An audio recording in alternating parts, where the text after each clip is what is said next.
Programme में आपको खुशामदीद कहते हैं। मैं असदुल्ला खान हूँ। आज अदालतों में बड़ा अहम दिन था। सुन्नी इत्तेहाद काउंसिल के हवाले से मुख्तलिफ जगहों पर उनकी दरखास्तें लगी हुई हैं। पाकिस्तान तहरीक इंसाफ की भी दरखास्तें लगी हुई थी। पेशावर हाई कोर्ट में, लाहौर हाई कोर्ट में मखसूस नशस्तों का मामला था, जहाँ पर पाकिस्तान तहरीक इंसाफ के या यूँ कह लीजिए कि सुन्नी इत्तेहाद काउंसिल की चूँकि दरखास्त थी तो उनके वकलात पेश नहीं हुए। अली जफर साहब तो खैर इस्लामाबाद हाई कोर्ट में मेरी उनसे मुलाकात हुई तो उन्होंने कहा कि मैंने तो पेश होना ही नहीं था, बाबर अवान साहब ने जाना था। बाबर अवान साहब क्यों पेश नहीं हुए ये किसी को पता नहीं है। तो आज बहरहाल सुन्नी इत्तेहाद काउंसिल की तरफ से वहां पर वकला मौजूद नहीं थे और जो मौजूद थे उनकी तैयारी नहीं थी। इसी तरह से इस्लामाबाद हाई कोर्ट में बानी चेयरमैन जो है उनके साथ मुलाकात के करने की इजाजत के हवाले से बड़ा इंपॉर्टेंट केस लगा हुआ था। फिर साइफर की अपीलें जो है वो उस पर समाअत होनी थी कि अपील का हक है भी या नहीं है साइफर केस में जिनको सजा हुई है। और फिर ये तय पाया कि मेरिट पर इसकी अपील जो है वो सुनी जाएगी और अपील का हक तस्लीम बहरहाल कर लिया गया है, पीठ से होने जा रहा है। इसके अलावा आज अता तारड़ साहब ने एक बड़ी इंपॉर्टेंट प्रेस कॉन्फ्रेंस की। उसमें उन्होंने ये इल्जाम लगाया है कि पाकिस्तान तहरीक इंसाफ ने जीएसपी प्लस का स्टेटस खत्म करने के लिए यूरोपीय यूनियन को अप्रोच किया है और वो कहा है कि पाकिस्तान का ये स्टेटस खत्म किया जाए। तहरीक इंसाफ ने अगरचे इसकी जो है वो तरदीद कर दी है, लेकिन बहरहाल ये खबर एक बड़ी इंपॉर्टेंट खबर के तौर पर आज के दिन में उभरी है। इसके अलावा एक बहुत ही अहम खबर यह है कि आज जो पंजाब में चीफ मिनिस्टर हैं मरियम नवाज साहिबा, उनके यानी ईवान वज़ीर आला की तरफ से सेक्रेटरी खजाना को एक खत लिखा गया है और उसमें गाड़ी के टायर की तब्दीली और बाकी चीज़ों की थोड़ी रेनोवेशन के लिए 2,73,00,000 रुपए मांग लिए गए हैं जो उस गाड़ी की रेनोवेशन के लिए जो वज़ीर आला के ज़रिए इस्तेमाल है। और उसकी तफसीलात यूं सामने आ रही हैं कि शायद गाड़ी के अंदर मैचिंग मैट लगाने हैं और मैचिंग जो कोशिश है वो करानी है और इस तरह के मामला है। 3.25 करोड़ रुपए बहरहाल ये जो है वो मांगे गए हैं सेक्रेटरी खजाना को खत लिखकर। तो ये तमाम चीज़ें आज इसको हम प्रोग्राम में आपके सामने रखने जा रहे हैं। मेरे साथ आज के शो में शर्मिला फारूकी साहबा मौजूद है, पाकिस्तान पीपल्स पार्टी की रहनुमा। बहुत शुक्रिया शर्मिला साहब, खुश आमदीद आपको। हमारे साथ सलमा भट्ट साहबा मौजूद हैं, नून लीग की रहनुमा हैं, और शौकत यूसुफ ज़ई हमें ज्वाइन करेंगे, पाकिस्तान तहरीक इंसाफ के रहनुमा। इससे पहले कि हम गुफ्तगू पर आएँ, ज़रा ये जो आज प्रेस कॉन्फ्रेंस अता तारड़ साहब ने की है उसके कुछ निकात पे आपके सामने रख दूं क्योंकि ये बहुत सीरियस एलिगेशन है जो पीटीआई पर है और अगर ऐसा हुआ है तो फिर ये बहुत तशवीश की बात है पीटीआई के हवाले से। अता तारड़ साहब ने आज कहा कि मुल्क में कुछ ऐसे सियासी अनासिर मौजूद हैं जो मईशत को नुकसान पहुंचाना चाहते हैं और पहुंचाते रहे हैं। उन्होंने ये भी कहा कि पीटीआई ने यूरोपीय यूनियन को अप्रोच किया है कि बानी पीटीआई को जेल में सहूलियत नहीं दी जा रही, इसलिए पाकिस्तान का जीएसपी प्लस स्टेटस वापस लिया जाए। बानी पीटीआई को जेल में तमाम सहूलियत दस्तयाब हैं। तहरीक इंसाफ झूठ पर मबनी मुहिम के जरिए मुल्क को नुकसान पहुंचा रही है। जीएसपी प्लस स्टेटस की वजह से बरामदात में इजाफा होगा, ज़र मुबादला आएगा और रुपया मुस्तकम होगा। ये उन्होंने आज अपनी प्रेस कॉन्फ्रेंस में कहा।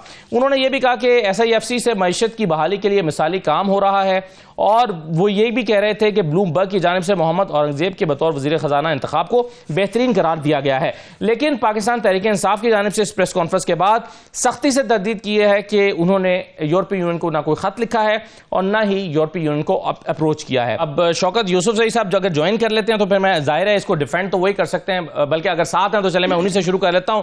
शौकत साहब, ये यूरोपीय यूनियन को अप्रोच किया गया पीटीआई की तरफ से, आज वज़ीर इत्तलात हमें बता रहे हैं, और उनसे कहा गया कि पाकिस्तान का जीएसपी प्लस स्टेटस वापस ले लिया जाए। बिस्मिल्लाहिर्रहमानिर्रहीम, बहुत शुक्रिया। देखिए, ये इंफॉर्मेशन से ज्यादा डिसइंफॉर्मेशन मिनिस्टर लग रहे हैं।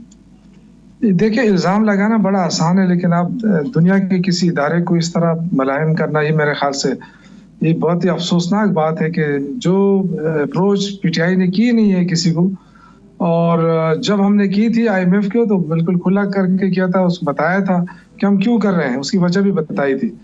लेकिन यूरोपीय यूनियन से ना कोई वास्ता है, ना हमने कोई लेटर लिखा है, उसकी तरदीद भी कर चुकी है पाकिस्तान तहरीक इंसाफ। इसके बावजूद ये जो वज़रा साहिबान है अपनी नालायकी छुपाने के लिए ये सब कुछ मलबा जो है वो पीटीआई पे डाल रहे हैं। इस वक्त चूँकि इनके जो इंतखाब है वो भी आपने देख लिया, आवाम इनको मुस्तरद कर चुकी है, और अब इंतज़ार इस बात का है कि ये जो कर्जे तो ले रहे हैं, लेकिन क्या ये जो कर्जा ले रहे हैं इससे महंगाई कम कर देंगे?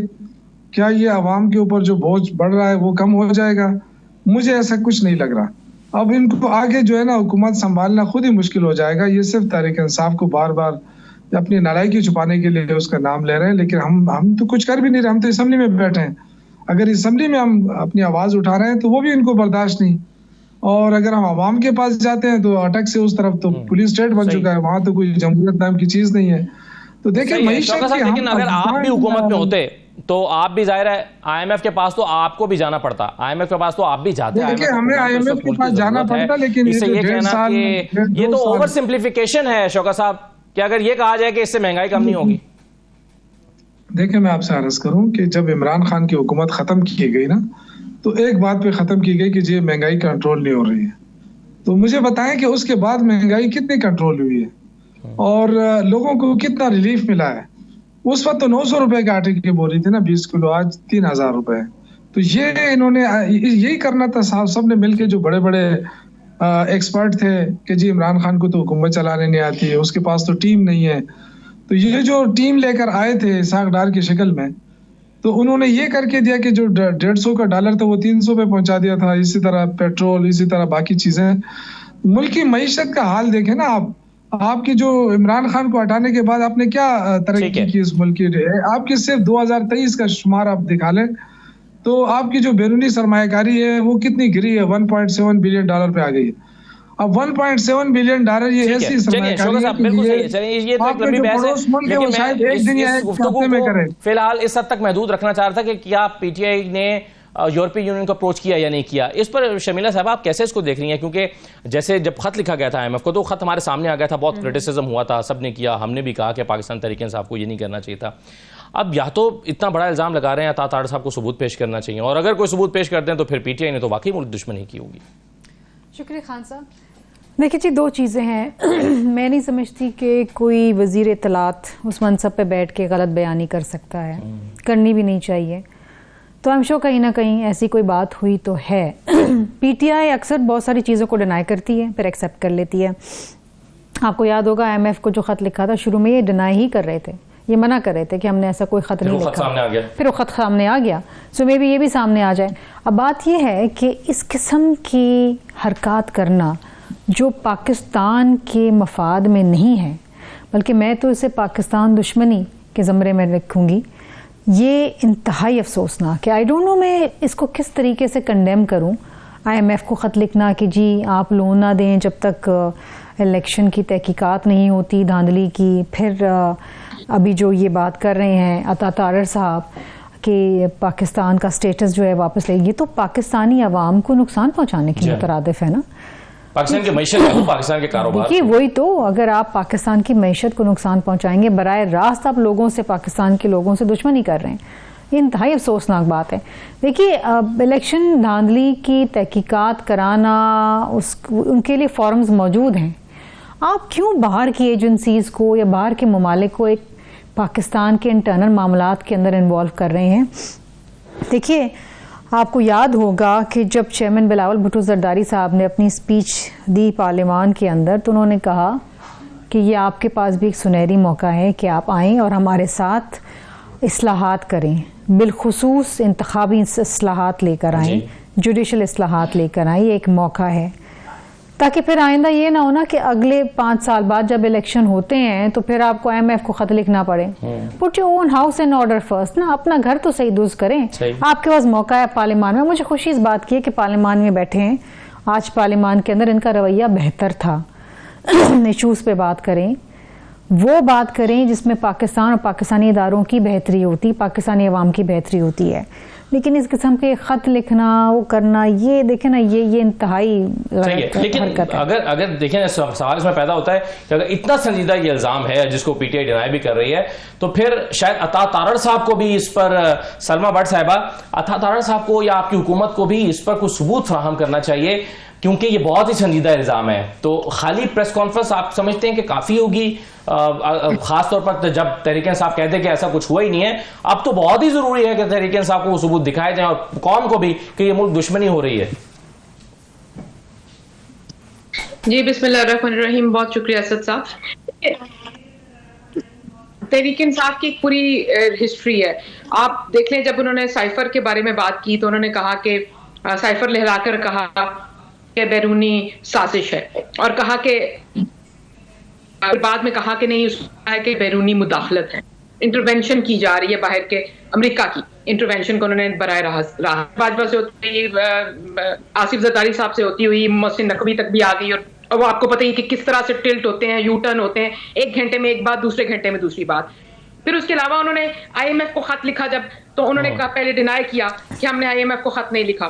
एक दो दिन के बाद वो IMF का खत भी मंजर आम पे आ गया। पहले डिसोन किया, और जब वो सामने आया तो फिर उन्होंने कहा जी लिखा। और देखिए इंतहाई गलत हरकत है। और पहले जब साइफर में कहते थे कि हकीकी आज़ादी मांगते थे, हम कोई गुलाम है, हमारे मुल्क में बाहर से मुदाखलत आए, तो आज ये जो जिस तरह के खतूत लिख रहे हैं, क्या ये खुद कॉल नहीं कर रहे बैरूनी मुदाखलत को मुल्क के अंदर? क्या ये साजिश नहीं कर रहे? असल में ये साजिश वही है जिसको ये खुद चीख चीख कर बोल रहे थे और तब किसी साजिश को साबित नहीं कर सके, और आज ये सबूतों के साथ वो साजिश पाकिस्तान के लिए घड़ रहे हैं। पहले इन्होंने IMF को खत लिखा, क्या खत लिखना बनता था? क्या ये मुल्क दुश्मनी नहीं है? और दूसरी बात, ये जब इंटरनेशनल फोरम पे जाते हैं, ये रियासत दोनों को शर्मिंदा कराते हैं, रियासत को मुलव्वस करते हैं और बार बार हमला करते हैं रियासत के ऊपर, और हुकूमतों को भी बाहर के मुल्कों में इन्होंने मजाक बना दिया। इनकी इन हरकतों की वजह से वो वक्त बिल्कुल आ चुका है कि जब हम इंटरनेशनल फोरम पे कोई बात करेंगे तो हमारी कोई बात को सीरियस नहीं लेगा, हमारी बात को मानेगा नहीं। शेर आया वाला हिसाब कर रहे हैं हमारे साथ। और अब जो इन्होंने यूरोपियन यूनियन को जो खत लिखा है, जो जैसे कि वजीर इत्तलात ने कहा, और वो अगर इन्होंने खत लिखा तो वो ह्यूमन राइट्स के जुमरे में लिखा है। तो मुझे ये बताएं, 2018 के बाद जब इनकी हुकूमत थी, इतने ये ह्यूमन राइट्स के आज चैंपियन बन रहे हैं, तो जब सहाफियों को गोलियां लग रही थी इनके दौर में, जब सहाफियों को उनके घरों में घुसकर उठाकर मारा जा रहा था, लेकिन वैसे हुकूमत के पास तो सारे वसाइल मौजूद होते हैं। सलमा भट्ट साहबा, ये खत मंजर आम पर आ नहीं जाना चाहिए? हुकूमत को चाहिए कि ये ऐसा को खत जो है वो उसको रिलीज किया जाए। ये खत आप देखेंगे ये खत भी मंजर आम पर आएगा, ये इसको ऑन भी करेंगे, ये इसको अपने, क्योंकि देखिए इनका एक ही एजेंडा है कि या मैं हूं या कुछ भी नहीं है। इनके लिए मुल्क भी इनकी जात से, इनकी अपनी जात मुल्क से भी आगे है, इनकी अपनी जात मुल्क की सालमियत से भी आगे, खुदा ना खास्ता इनकी अपनी जात सियासत और सियासतदानों से भी आगे है, बाकी सियासी पार्टियों से भी आगे है, ये रियासत से भी आगे है। मेरी समझ से बाहर है कि इनकी क्या माइंडसेट है, ये सोचते क्या है, इनको इस बात की समझ नहीं आती कि ये मुल्क है तो हम हैं, बाकी सब कुछ बाद में है, सियासत भी बाद में, सियासतदान भी बाद में, हुकूमतें भी बाद में, पहले ये मुल्क है। और दूसरी बात ये है कि इस तरह का खत ये आज लिखने के अलमबरदार बन रहे हैं। इन्होंने अपने दौर में EU को लिखा था कि हमारे दौरे हुकूमत में ये हम ज्यादतियां कर रहे हैं, अपने पॉलिटिकल ओपोनेंट्स को जेलों में रखा हुआ है, हमने मीडिया का गलत, वो तो कह रहे हैं कि हमने अब भी नहीं लिखा। चले, ये सवाल तो तब उठेंगे आपके जब वो कहेंगे कि हमने खत लिखा है, आज लिखा है, तब आप उनसे ये सवाल कर सकते हैं। लेकिन हाँ चले, ठीक है शौकत साहब, मामला ये है कि जिस तरह से आप ये कह रहे हैं कि वजीर डिसइंफॉर्मेशन है, जी ठीक है शौकत साहब, जिस तरह से आप कह रहे हैं कि ये वजीर डिसइंफॉर्मेशन है, इनके पास सबूत नहीं है, या आप जाहिर है सबूत मांग रहे हैं, इसी तरह आज उमर अयूब साहब ने भी एक बहुत ही संगीन इल्जाम एक बहुत ही बड़े आईनी इदारे के सरबराह पर लगाया, और वो कह रहे हैं कि जी इनके साथ एक डील हुई है हुकूमत की। उमर अयूब साहब ने, और ये कौमी असम्बली के फ्लोर पर खड़े होकर कहा कि इनको कनाडा का सफीर लगाया जा रहा है और उसके नतीजे में इनसे एक डील हुई है। अब शौकत साहब, मामला ये है, आप कह रहे हैं कि जो चीफ इलेक्शन कमिश्नर है उनके साथ डील हुई है कि आपको कनाडा का एम्बेसडर लगा दिया जाएगा, लेकिन आपने 20 सीटों पर कट लगाना है तहरीक इंसाफ की और वो नून लीग के हवाले करनी है। अब ये भी एक बहुत संजीदा रोयत का इल्जाम है। अगर उमर अयूब साहब कह रहे हैं तो उमर अयूब साहब को भी शायद के जो है वो देने चाहिए, सबूत देने चाहिए। ये मीडिया पर इल्जाम लगते हैं कि फेक न्यूज है, ये झूठी खबरें देते हैं, ये अब सियासतदान क्या कर रहे हैं? देखें जी, पहली बात तो ये है कि ये बार बार कह रहे हैं कि जी ये खत लिखते हैं, मुल्क दुश्मनी है। देखिए, हम IMF को भी अगर हमने खत लिखा है ना, तो उसमें हमने क्या कहा है, क्योंकि IMF हमारे पास आए थे, उन्होंने गारंटी मांगी थी, और उस गारंटी के बदले में इमरान खान ने उनसे कहा था कि फेयर फ्री इलेक्शन हो जाए इस मुल्क में, हमें कोई एतराज़ नहीं है।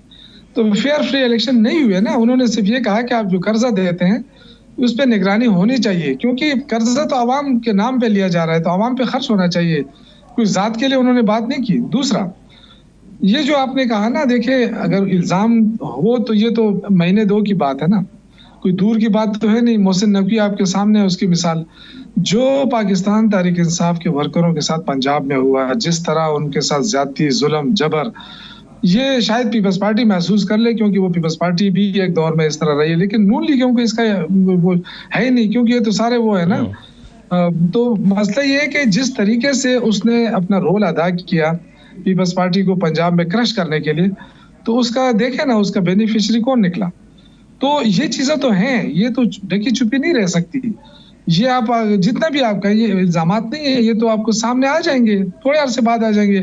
यही साइफर था, इन्होंने कहा कोई साइफर नहीं है, बाद में फिर वही साइफर कहते रहेंगे जी साइफर में ये, अब साइफर का केस बना दिया है। तो देखें, रियासतें शर्मिंदा होती हैं करप्शन के ऊपर, रियासतें ऐसे नहीं शर्मिंदा होती है। और ये दोनों पार्टियां देखें ना, एक दूसरे को चोर चोर कहती थी, हम तो नहीं कहते थे। ये हमने तो जब से सियासत हमने सीखी है यूनिवर्सिटियों से लेके, हम यही देखते रहे, दोनों पार्टियां एक दूसरे के खिलाफ होती थी। और यहाँ तक कि मुझे शहबाज शरीफ साहब का वो डायलॉग भी याद है, उन्होंने कहा मैं पेट फाड़ कर। मगर शौकत साहब, मेरा सवाल ये ना कि ये खबर फर्ज करें जो उमर अयूब साहब ने दी है, ये अगर खबर मैंने दी होती बतौर जर्नलिस्ट, तो आप उसे सवाल करते कि वीडियो दिखाओ, कोई कॉरेस्पॉन्डेंस हुई है, खत दिखाओ, या कोई बातचीत हुई है उसका सबूत, यानी मैं किसी कोर्ट ऑफ लॉ में मुझे प्रूफ करना पड़ेगा। फ्लोर ऑफ द हाउस पे खड़े होकर आप अगर ये बातें कर रहे हैं तो ये तो और क्योस पैदा करेंगी, जबकि आपके पास का कोई सबूत नहीं होगा। देखिए, मैं अर्ज करूं ना, आपने क्वेश्चन कर लिया। देखें, जब मैंने आपको मिसाल क्यों दी, जो जितना उससे हो सकता था ना बढ़कर उससे किया, इसलिए उसको 2-2, 3-3 ओहदे ऑफर हो रहे हैं। क्या इस पाकिस्तान में कोई और नहीं है जो पीसीबी को संभाले और दाखिला को संभाले, कि ये एक ही शख्स रह गया है? तो देखिए, बेनिफिशियरी कौन है? बेनिफिशियरी इस वक्त मुस्लिम लीग नून है, जिनके पास सीटें नहीं थी, जिनको आवाम ने मुस्तरद किया, वो आके असम्बलियों में बैठ गए, वो आके हुकूमत बना ली उन्होंने, सबसे बड़ी अक्सरियती पार्टी बन गई। तो ये किसी के मरून मिन्नत है ना, कोई ऐसा तो नहीं है कि कोई आवाम आके इन्होंने अक्सरियती पार्टी बन गई है। ये बाकायदा इनके लिए प्लान किया गया, बनाया गया है। और उसमें इलेक्शन कमीशन जो है वो उसने अपने जो जानिबदारी है उसका मुजाहरा किया, मुतसाबाना रवैया तो सामने नजर आ रहा है उसका। लेकिन अगेन मैं ये कहूंगा कि हमें इन चीजों से निकलना चाहिए। इस वक्त पाकिस्तान मुश्किल में है, बहुत ज्यादा मुश्किल में है, अगर आप समझे ना। सही है। तो ये इन चीजों से मेरा नहीं ख्याल है कि हम सब अल्फाजों से हम पाकिस्तान को बना लेंगे और गिरा लेंगे, या इस तरह नहीं हो सकता। बिल्कुल संजीदगी से बैठना चाहिए। लेकिन मुझे हुकूमत की नियत साफ नजर नहीं आ रही। आप मुझे बताएं कि जो भी हुकूमती बंदा इस प्लेटफॉर्म पे आता है, देखिए ये तो पूरी कौम देख रही है ना, तो जिस प्लेटफॉर्म पे आप आके बात करते हैं तो इनके मुंह में सिवाय इसके कुछ नहीं होता कि बस ये तो गद्दार है, ये तो बस ये है। तो भाई हम गद्दार हैं, हम सब इस तरह के अलकाबात आप दे रहे हैं, तो फिर हमसे क्या एक्सपेक्ट कर रहे हैं आप? हम तो असेंबली में बैठ कर आप अपनी बात कर रहे हैं ना। आप पहले आप कहते थे असेंबली में आके बात करो, जब असेंबली में बात करते हैं तो कहते जी असेंबली चलने नहीं दे रहे। जब हम बाहर निकल के बात करते हैं तो मरियम बीबी कहती है जी मैं तो यहाँ एहतजाज नहीं छोड़ूंगी। तो आप मुझे बताएं कि ये पाकिस्तान में इस वक्त जमहूरियत है या नहीं है? क्योंकि जमहूरियत में तो इन चीजों की इजाजत होती है। तो खुद ही फैसला आज आपने किया ना, पीसफुल डेमोन्स्ट्रेशन की है कॉन्स्टिट्यूशन एवेन्यू पे, इस्लामाबाद हाई कोर्ट से लेकर आप प्लेकार्ड उठा के पार्लियामेंट तक गए हैं। तो आज एक पीसफुल डेमोन्स्ट्रेशन हुई है और मेरा ख्याल है किसी ने भी उसको इंटरप्ट नहीं किया। पंजाब में सीनियर लायर को पकड़ा गया। चलिए सर, मुझे एक छोटा सा ब्रेक लेना है। मैं ब्रेक के बाद आकर 2-3 मजीद इशूज हैं इलेक्शन कमीशन के हवाले से। एक तो शौकत साहब, जो लोग फॉर्म 45 लेकर जा रहे हैं इलेक्शन कमीशन के पास, इलेक्शन कमीशन उनको बड़ा दिलचस्प जवाब दे रहा है। इलेक्शन कमीशन कह रहा है कि जी हम आपके फॉर्म 45 को नहीं मानते, हमने जो अपलोड कर दिए हैं हम उसी को रेफरेंस के तौर पर मानेंगे। अब ये जो लोग फिर रसीद लिए फिर रहे हैं, यानी फॉर्म 45 एक रसीद की तरह होते हैं, उसकी क्या आईनी और कानूनी हैसियत होगी? और अब 21 कौमी और सूबाई असेंबली के हलकों में ज़िमनी इलेक्शन होने जा रहा है। वहां पर जो आरओज हैं वो फिर दोबारा जो है वो ब्यूरोक्रेसी से लिए गए हैं, जुडिशरी से नहीं लिए गए। इस मरतबा ऐसा क्यों किया गया है, जबकि पहले भी बहुत सारी ऐसी शिकायत पिछले जनरल इलेक्शंस में आई हैं? एक छोटा सा ब्रेक लेकर इस पर बात करते हैं, हमारे साथ रहिए।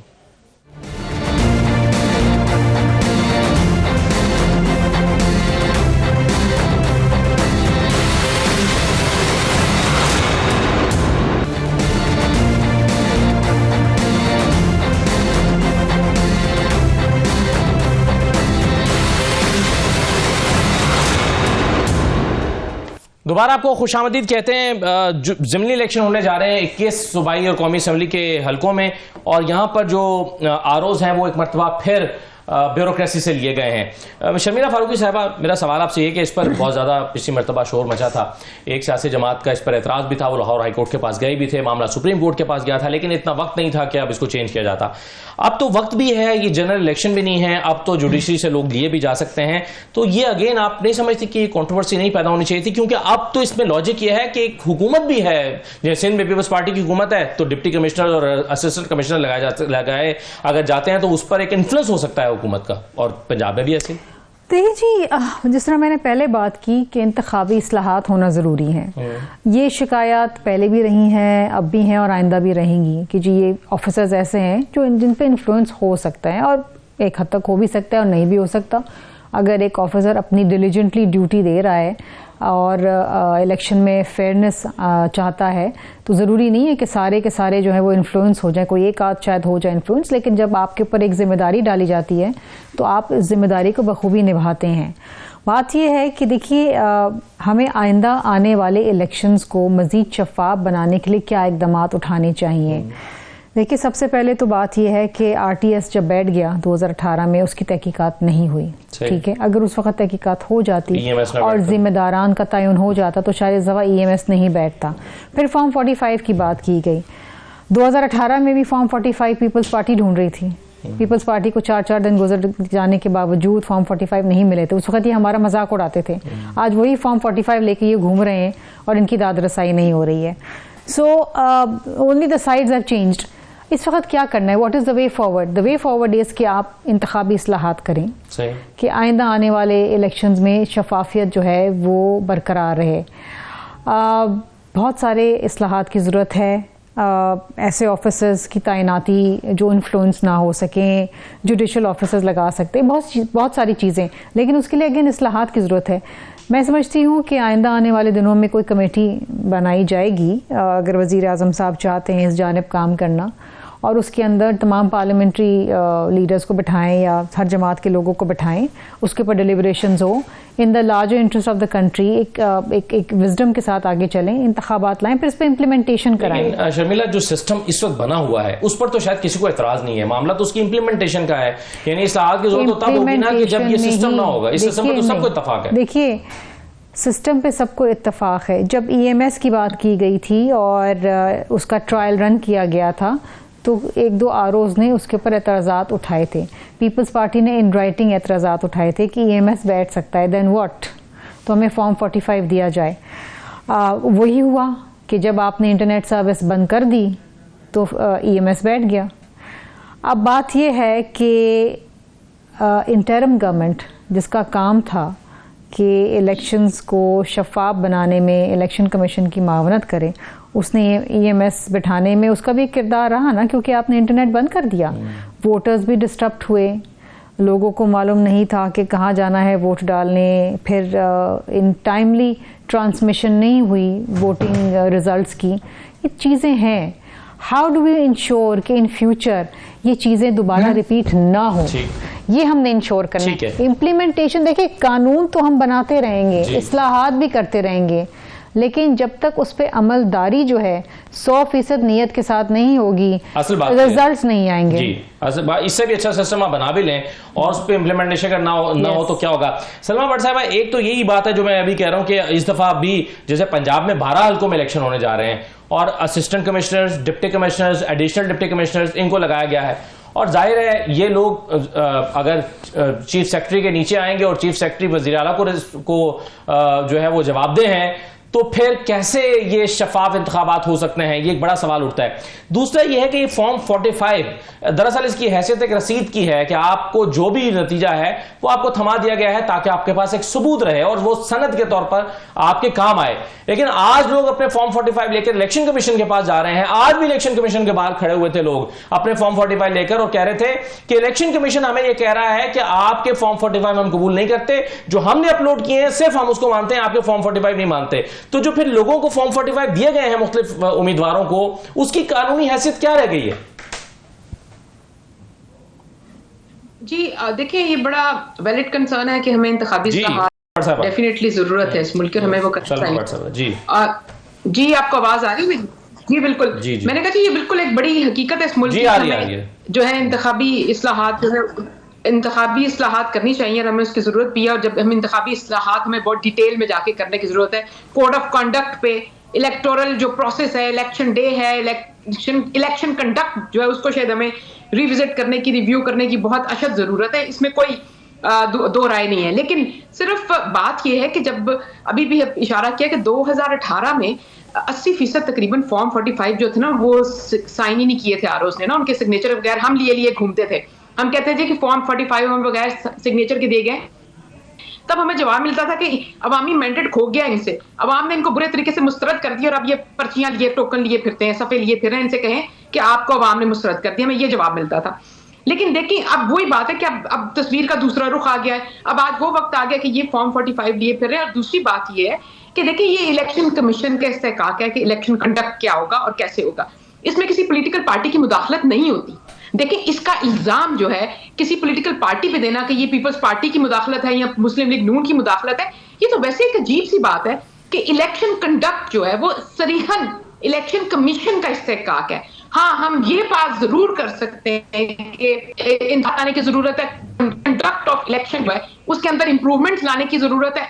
और वो हम हमेशा से कहते हैं। हम तो जब आरटीएस बैठा था तब भी कहते थे। हम लोग तो हमेशा इस बात को कहते रहे। ये वो लोग हैं जो आज फॉर्म 45 लिए फिर रहे हैं, दर बदर की ठोकरें खाते फिर रहे हैं, जो कहते थे यहाँ पे ईवीएम लेकर आओ। ये तो मशीन्स लाना चाहते थे ताकि जो भी दिल चाहे उन मशीन्स को का वोट डाउन करके और उनको जो मर्जी जिस तरह मर्जी इस्तेमाल किया जाए। ये तो वो लोग हैं जो इंतहाई हद पर जाने की बात किया करते थे। लेकिन शायद मुझे मैं इस चीज को जस्टिफाई नहीं करी कि अब हमारे साथ नहीं हो रहा, किसी और के साथ हो रहा है। सवाल आपसे ये है कि ये फॉर्म 45 की हैसियत क्या है? जो आरओज ने दिए थे वो फॉर्म 45 अगर जाली भी है तो फिर भी इलेक्शन कमीशन को उसको देख के फिर तो उन पर उल्टा मुकदमा बनाने चाहिए उन लोगों पे ये जाली फॉर्म 45 लेके फिर रहे हैं। जी बिल्कुल बनाना चाहिए। देखिए फोटोशॉप फॉर्म 45 भी आए हैं इस इलेक्शन में, फोटोशॉप फॉर्म 47 भी आए हैं और उसके बाद reprinted self printed Photoshop ballot papers भी बने हैं। जो असली बैलेट पेपर था उस पर 15 निशान थे और इन सब के पीछे, इन सब कार्रवाइयों के पीछे पीटीआई निकलती थी। जब भी फॉर्म 45 फोटोशॉप हुए, 47 फोटोशॉप हुए, बैलेट पेपर चेंज हुए, पीछे सरगना निकलते थे पीटीआई के लोग। तो मुझे बताएं ये खुद शर्मा साहब मैं ये कह रहा हूँ कि अगर तो वो फोटोशॉप है फिर तो चले वो मीडिया में पोस्ट कर देगा, सोशल मीडिया पे डाल देगा तो समझ आती है बात। लेकिन वो अपने फोटोशॉप्ड फॉर्म 45 लेके सीधा इलेक्शन कमीशन चला गया है तो फिर तो इलेक्शन कमीशन को चाहिए उसके फॉर्म 45 पकड़ ले और कहे कि जनाब ये तुमने 2 नंबरी की है, ये फोटोशॉप है, ये जाली है और उसके ऊपर मुकदमा बनवा दे। ये तो बहुत आसान है ताकि ये सारा बयानिया जो इस वक्त आज बना के बैठी हुई है पीटीआई, ये सारा बयानिया एकदम से धड़ाम से जमीन बोझ हो सकता है। असद साहब पहली बात यह है कि मैं इलेक्शन कमीशन की नुमाइंदा नहीं हूं, ये सवाल आपका इलेक्शन कमीशन से बनता है। दूसरी बात यह है कि इलेक्शन आपको सपोर्ट तो करना चाहिए ना इस बात को, इन्हीं कामों के लिए। ये जी मैं ये कह रही हूँ कि इलेक्शन कमीशन ने ट्रिब्यूनल बनाया होता है, इस बात को सपोर्ट तो करना चाहिए ना। जाकर इलेक्शन कमीशन के ट्रिब्यूनल पे दर्ज कराएं। ये इलेक्शन कमीशन के ट्रिब्यूनल के पास नहीं जाते, ये उठते हैं तो लाहौर हाईकोर्ट चले जाते हैं, ये उठते हैं तो सोशल मीडिया पे आ जाते हैं, ये उठते हैं तो टेलीविजन पे आके शोर मचाते हैं, उठते हैं तो प्रेस कॉन्फ्रेंस करते हैं। इनसे कहें ईसीपी के ट्रिब्यूनल के पास बात कर रहा हूं जो आज मुझे इलेक्शन कमीशन में मिले हैं, मैं सोशल मीडिया वालों की बात नहीं कर रहा।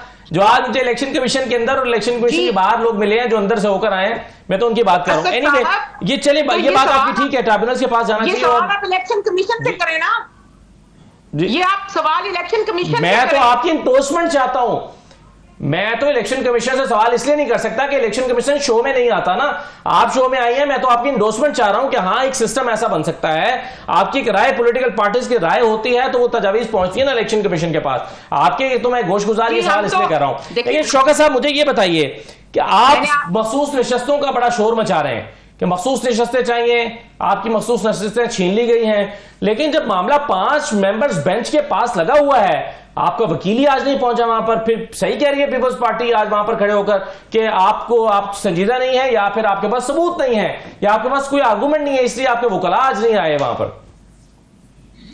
देखें पहली बात तो ये जो आपने फॉर्म 45 की जो इलेक्शन कमीशन ने अपलोड किए तो फिर उसको क्यों हटाया गया? क्योंकि उसका ऑपरेशन जो है वो मीडिया ही करता रहा। आपके स्पेशली जो चैनल थे, मुख्तलिफ चैनल के ऊपर वही जो वेबसाइट पे उन्होंने डाले थे, उसमें लोगों ने कीड़े निकाले कि देखो ये जो है ना, ये इसमें फोर्जरी की गई है, इसमें जो है ना वो राइटिंग की गई है। तो हमने तो नहीं किया था ना, वो तो यही मीडिया था, वो उनका वो करता रहा, उसके खौफ से जो है ना उन्होंने वो उसको हटा दिया फौरन वेबसाइट के ऊपर से। तो देखिए हम तो ये जो ब्यूरोक्रेसी का इशू रहा, हमें तो आरओ ने वो किया ना, जो एडमिनिस्ट्रेशन से लिए गए थे उनको बाकायदा टास्क दिया गया था कि आपने किस तरह पीटीआई के लोगों को हराना है। तो देखिए हम सिंपल से, हमने तो कोई मुस्लिम लीग से तो हम डिमांड नहीं कर रहे हैं कि ये इनको इतना बुरा लग रहा है, ना पीपल्स पार्टी से हमने डिमांड की है। हम तो इलेक्शन कमीशन से डिमांड करते आ रहे हैं ना कि आप, चलो ये कहते हैं कि ये गलत फोरम पे जा रहे हैं, मैं खुद गया हूँ, इलेक्शन कमीशन गया हूँ और इलेक्शन कमीशन से कहा है कि सिर्फ गिनती करा लें। अब गिनती कराने में आप कितने महीने लगे, आप देखें जरा, ये क्या मतलब कोई इस तरह वो तो नहीं है ना, जो फॉर्म 45 पड़े हुए हैं उस पे ये तो कह रहे हैं कि जी हमारे वक्त में 2018 में साइन नहीं किए थे, लेकिन हमारे पास तो साइन मौजूद है ना, उसमें से कोई से भी फॉर्म 45 देख ले, गलत है हमारे ऊपर केस कर ले। अगर गलत नहीं है, उसके आरओ ने उस पर साइन किया है तो वो अपने आरओ की बात तो माने ना। तो हम तो ये कह रहे हैं, हम ये नहीं कह रहे हैं कि इस वक्त आप देखें कि फॉर्म 45 वाले जहां जीते थे उनको हटा के 47 वालों को असेंबली में पहुंचा दिया। तो ये कितना, मतलब हम क्या मैसेज दे रहे हैं? हमें बताने की, खत लिखने की जरूरत नहीं है कि हम किसी बाहर के इदारे को खत लिखें, उनके नुमाइंदे ऑलरेडी यहाँ मौजूद है, वो देख रहे हैं, वो सुन रहे हैं, रोजाना टॉक शो भी देख रहे हैं, उनको पता है अवाम क्या कह रही है, अवाम ने किसको वोट दिया है। तो इसलिए हम अपने मुल्क की बदनामी हम सब मिलकर कर रहे हैं, ये किसी को बाहर की बताने की जरूरत नहीं है कि एक पार्टी कर रही है, दो कर रही है। जब हम आके बातें करते हैं, मुझे बताएं कि हमारे आने से पहले क्या हुकूमतें 2 साल में खत्म नहीं होती थी? उस वक्त कौन सा फितना था? हमें तो ये फितना कहते हैं ना, उस वक्त कौन सा फितना था? सही, हर दफा करप्शन का इल्जाम लगता है। चले सर, वो सवाल का जवाब दे दें। आप मखसूस नशस्तों के लिए संजीदा दिखाई क्यों नहीं देते? आज कोर्ट में ही नहीं गए, 5 रुपए बरहमी का इजहार करता रहा कि आपने तारीख दी थी और आए नहीं वकला। देखिए ये बड़ी इंटरेस्टिंग बात है। देखिए वो तो कल के लिए रखा है, उन्होंने ऑलरेडी पहले से अदालत को इन्फॉर्म किया हुआ था कि हम आज चूंकि आपको पता है नहीं वो कल के लिए हो गया है। वो ये होता है वकला का, कहीं एक जगह बिजी होते हैं, कहीं दूसरी जगह बिजी होते हैं, तो वो अपना एडजस्टमेंट कर लेते हैं, वो इंशाल्लाह कल हो जाएगा उसका। लेकिन आप मुझे बताएं कि बाबर रवाना आज कहीं बिजी नहीं थे, फारिग थे और वो नहीं गए, वो किसी के केस में आज गई और ऑक्यूपाइड नहीं थे। अली जफर जरूर ऑक्यूपाइड थे, बाबर रवान नहीं थे। ठीक है, मेरी बात सुने, आपको पता है असदुल्लाह कि वो केस के मुताबिक होता है, वकील जब तैयार होता है उसमें जाहिर है बहुत सारी चीजें, हम अकेले हैं, हमारे खिलाफ बहुत सारी कुव्वतें लगी हुई हैं, पीपल्स पार्टी है, नून लीग है, MQM है, हम तो बहुत सारे लोगों ने लूटा है ना, एक पार्टी ने तो नहीं लूटा है ना। और इस इंतजार में कि ये जो हमें तो नहीं मिल सकती मखसूस नशिस्तें, लेकिन वो मखसूस नशिस्तें ये कह रहे हैं हमें दे दी जाए, भाई तुम्हें किस खाते में? राइट सर, चलिए मुझे एक छोटा सा, ठीक है सर, चले मुझे एक छोटा सा ब्रेक लेना है। ब्रेक के बाद मैं शर्मिला साहबा के सामने सवाल रखता हूं कि नून लीग के कुछ रहनुमा कह रहे हैं कि भाई ये अगर हुकूमत परफॉर्म नहीं करेगी तो उसके जवाबदेह हम नहीं होंगे, और अगर हमसे जवाब मांगा जाएगा तो पीपल्स पार्टी से भी मांगा जाएगा, और अगर पीपल्स पार्टी तो कैबिनेट में आई नहीं है तो क्या पीपल्स पार्टी भी इसकी हिस्सेदार है या नहीं है? और दूसरा, मरियम नवाज साहिबा की गाड़ी, सरकारी गाड़ी, उसकी रेनोवेशन के लिए 3.25 करोड़ रुपए मांगे गए हैं। क्या होगा आखिर ऐसा उस गाड़ी की रेनोवेशन के लिए कि 3.25 करोड़ में क्या क्या तब्दील होना है? ब्रेक के बाद वापस आते हैं।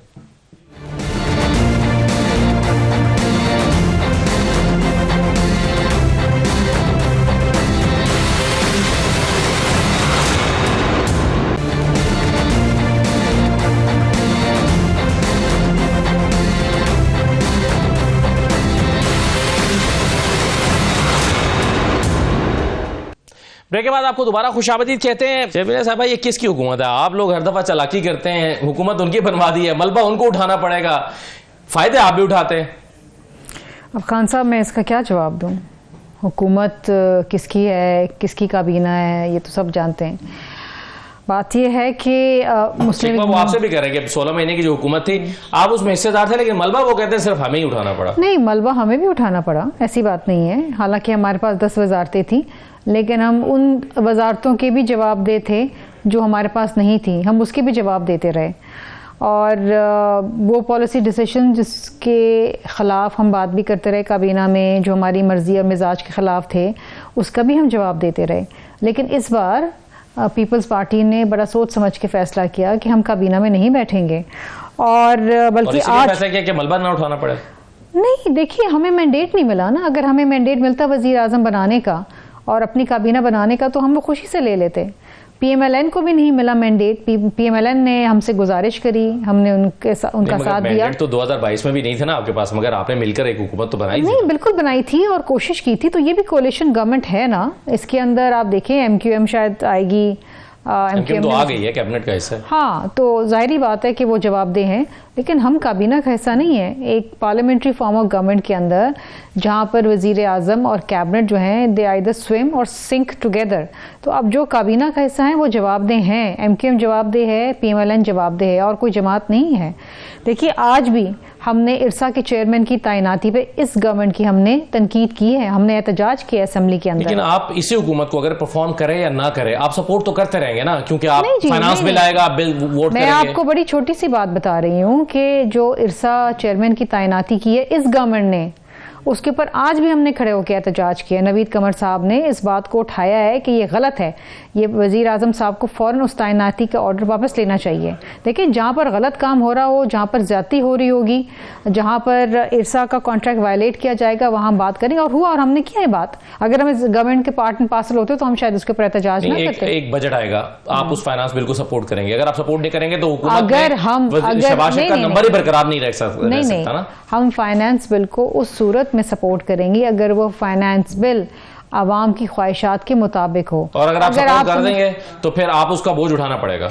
नहीं जी, देखिए वोट करना फाइनेंस बिल को, लेकिन उस पर अगर जहाँ पर गलत काम हो रहा होगा, जहाँ पर आवाम पे बोझ मजीद डाल रहे होंगे, जहाँ पर चीज़ें दुरुस्तगी की जानब नहीं चल रही होंगी, वहाँ पर हम तनकीद भी करेंगे और मुस्बत तनकीद करेंगे, हम मशवरा भी देंगे। लेकिन इसका हरगिज़ ये मतलब नहीं है कि वो फाइनेंस बिल हमारा होगा या बजट हमारा होगा।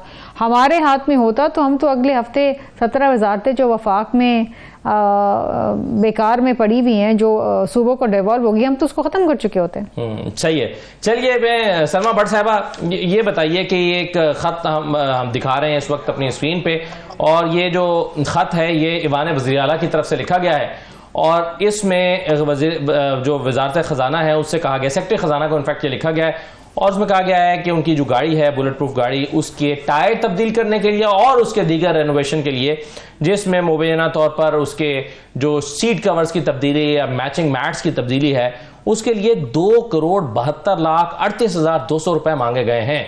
एक गाड़ी के टायर और चंद चीज़ें तब्दील कराने के लिए 3.25 करोड़ रुपए की डिमांड, ये अनजस्टिफाइड नहीं लगती? ऑस्टेरिटी के इस दौर में जब कहा जाता है कि जी सबको ऑस्टेरिटी के साथ चलना चाहिए, तो ये बहुत हैरान कुन डिमांड नहीं है आते ही हुकूमत की?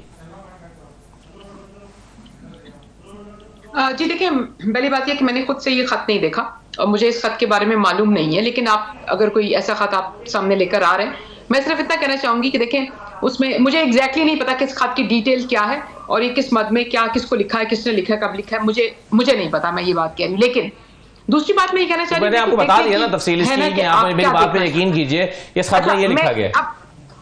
मैं जवाब दे दूं?